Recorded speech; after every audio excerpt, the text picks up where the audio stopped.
Hello friends, welcome to my YouTube channel law and orders में। Friends, यदि अभी तक आप लोगों ने मेरे चैनल को सब्सक्राइब नहीं किया है तो सब्सक्राइब कर लीजिए।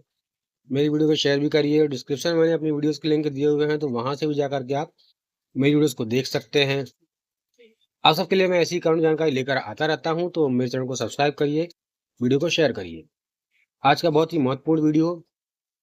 माननीय छत्तीसगढ़ हाईकोर्ट ने राज्य लोक सेवा आयोग पीएससी के पूर्व अध्यक्ष को जमानत देने से इनकार किया, जिन पर राज्य सेवा परीक्षा का प्रश्न पत्र लीक करने और अपने परिवार के सदस्यों को अनुचित लाभ पहुंचाने का आरोप है।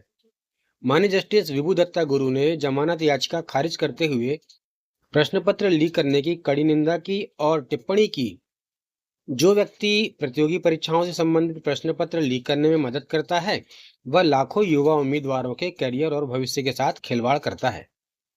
जो प्रतियोगी परीक्षाओं की तैयारी के लिए रात रात भर मेहनत कर रहे हैं, ऐसा कृत्य हत्या के अपराध से भी अधिक जघन्य है, क्योंकि एक व्यक्ति की हत्या करने से केवल एक परिवार प्रभावित होता है, लेकिन लाखों उम्मीदवारों का करियर बर्बाद करने से पूरा समाज प्रतिकूल रूप से प्रभावित होता है। इसलिए वर्तमान आवेदक सहित आरोपी व्यक्तियों के खिलाफ लगाए गए कथित आरोपों को किसी भी तरह से सामान्य आरोप नहीं कहा जा सकता। आरोपी व्यक्ति की हरकत फसल को बाढ़ खाने का स्पष्ट उदाहरण है। मामले की पृष्ठभूमि आइए देखते हैं क्या है मामला। यह मामला छत्तीसगढ़ लोक सेवा आयोग पीएससी के पूर्व अध्यक्ष तमन सिंह सोनवानी द्वारा दायर जमानत याचिका के संबंधित है, जिन पर आईपीसी की धारा 120 बी यानी आपराधिक साजिश और धारा 420 यानी धोखाधड़ी और भ्रष्टाचार निवारण अधिनियम की धारा 7, 7A और 12 के तहत आरोप लगाया गया। आरोप यह था कि सोनवानी ने पीएससी के अन्य अधिकारियों के साथ मिलकर अपने अपने परिवार के सदस्यों को अनुचित लाभ पहुंचाया। अभियोजन पक्ष का मामला यह था कि याचिकाकर्ता ने पीएससी के अन्य अधिकारियों के साथ मिलकर पीएससी परीक्षा के प्रश्न पत्र अपने अपने परिवार के सदस्यों और अन्य आरोपियों को लीक किए, जिन्होंने बाद में परीक्षा पास की और डिप्टी कलेक्टर तथा पुलिस उप अधीक्षक जैसे महत्वपूर्ण पदों पर चयनित हुए।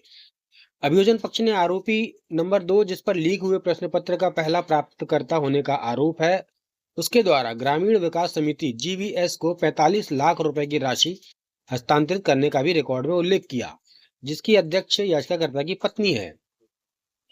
आवेदक ने तर्क दिया कि वह न तो प्रश्न पत्र तैयार करने की प्रक्रिया में शामिल था और न ही परीक्षा प्रक्रिया में उसकी कोई भूमिका थी। इसके अतिरिक्त यह तर्क दिया गया कि जिस प्रिंटर ने परीक्षा के प्रश्न पत्रों को प्रिंट किया और गैर कर्मचारियों के माध्यम से उन्हें पीएससी कार्यालय भेजा था, उसे आरोपी नहीं बनाया गया। यह भी तर्क दिया गया कि पीएससी के नियंत्रक के सुरक्षा गार्ड का बयान, जिसे विजिटिंग रजिस्टर में कोई प्रविष्टि नहीं करने का निर्देश दिया गया, दर्ज नहीं किया गया। यहाँ तक कि परीक्षा नियंत्रक जिसे प्रश्न पत्र सौंपे गए, उनको भी आरोपी नहीं बनाया गया। इसके विपरीत प्रतिवादी सीबीआई ने प्रस्तुत किया कि याचिकाकर्ता ही किंगपिन था, जिसने पूरे पेपर लीक को अंजाम दिया और पीएससी के अध्यक्ष के रूप में उसने अधिकारियों को तदनुसार निर्देश दिया। यह तर्क दिया गया कि याचिकाकर्ता के भाई जीवीएस के सचिव ने स्पष्ट रूप से कहा था कि अभियुक्त 5 और 6, जो याचिकाकर्ता के भतीजे हैं, उनके लिए लाए गए प्रश्न पत्र अभियुक्त 7 द्वारा याचिकाकर्ता के निर्देश पर अभियुक्त 2 को अभियुक्त 3 और 4 को आगे साझा करने के लिए प्रदान किए गए। याचिकाकर्ता के भाई ने कॉर्पोरेट सामाजिक उत्तरदायित्व के मद में बजरंग इस्पात लिमिटेड से क्रमशः 2/3/2022 और 18/5/2022 को 20 लाख रुपए और 25 लाख रुपए के भुगतान की रसीद को स्पष्ट रूप से स्वीकार किया। न्यायालय ने नोट किया कि जीवीएस के नाम पर वित्तीय सहायता ली गई और उसके बाद पीएससी की प्रारंभिक और अंतिम परीक्षा से पहले याचिकाकर्ता के परिवार के सदस्यों को दी गई।